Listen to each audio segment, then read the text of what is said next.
Welcome to my channel. আমার চ্যানেলে আপনাদের স্বাগতম। আজকে আমি টিফিন রেসিপি নিয়ে আপনাদের সামনে আসছি, যে রেসিপিটি বাচ্চাদের খুব প্রিয়।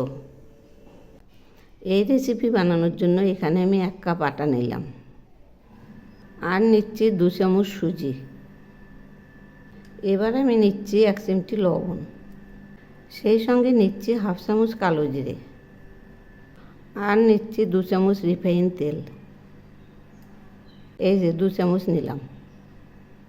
এবার আমি এগুলি ময়াম করছি, এইভাবে ভালো করে মিশিয়ে নেব। এই যে মাখা হয়ে গেছে, এইরকম মুঠ হচ্ছে, আবার এইরকম ঝুরঝুরে। এখন আমি এখানে একটা হাঁসের ডিম ভেঙে নিয়েছি, এর সাদা অংশটা নেব। এই যে দেখুন, সাদা অংশটা নিলাম। এবার আমি এগুলি মাখছি।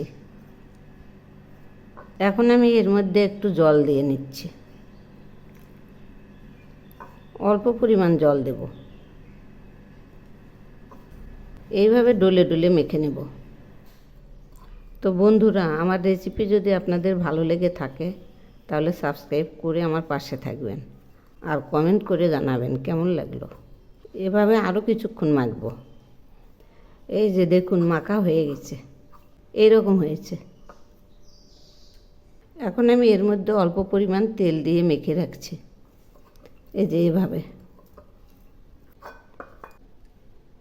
এখন এই প্লেটটা দিয়ে ঢেকে রাখছি 10 মিনিটের জন্য।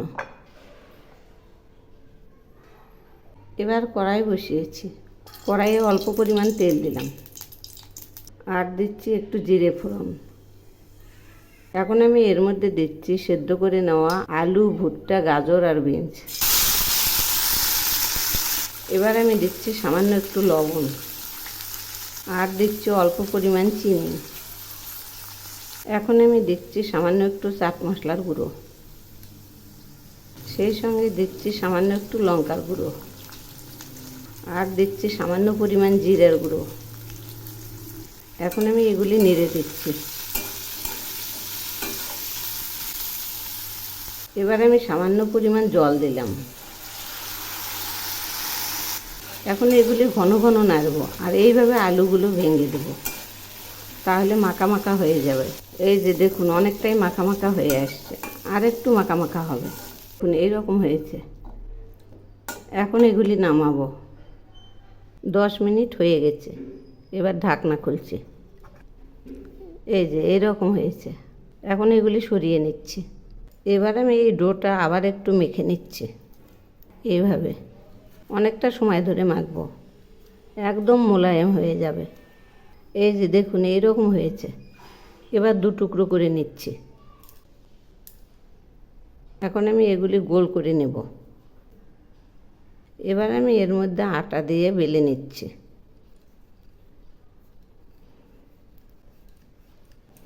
আর একটু পাতলা করব। এই যে দেখুন, বেলা হয়ে গেছে। এবার আমি এর মধ্যে একটু আটা ছড়িয়ে দিচ্ছি। এভাবেই পুরোটা ছড়াবো। এই যে আটা ছড়ানো হয়েছে। এবার আমি ভাঁজ করে নিচ্ছি। এইরকম করে নিলাম। আবার আটা ছড়িয়ে দিচ্ছি। এবার এই পাশটা ভাঁজ করছি, এ পাশটাও করছি। এর উপরে আবার আটা ছড়িয়ে দিচ্ছি। এবার উল্টে নিলাম, এর উপরেও আটা ছড়িয়ে দিচ্ছি। এইভাবে এখন আমি এটা বেলে নিচ্ছি। বেলা হয়ে গেছে। এবার আমি এই গ্লাস দিয়ে কেটে নিচ্ছি।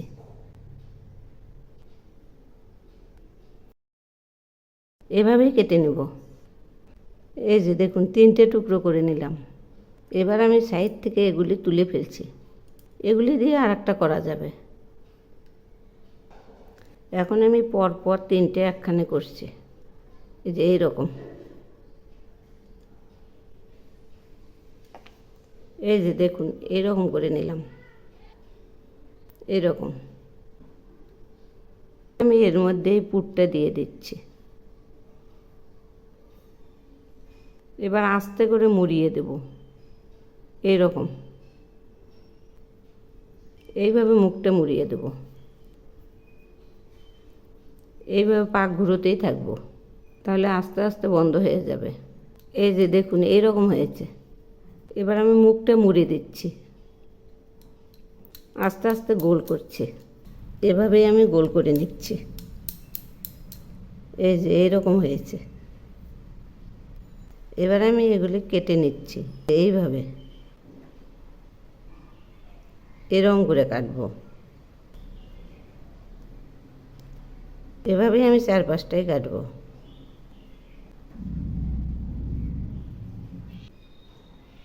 এই যে এরকম করে কেটে নিলাম, আর একটু করে কেটে নিচ্ছি। এই যে দেখুন এইরকম হয়েছে। এভাবেই আমি সবগুলো বানিয়ে নেব। তেল দিলাম,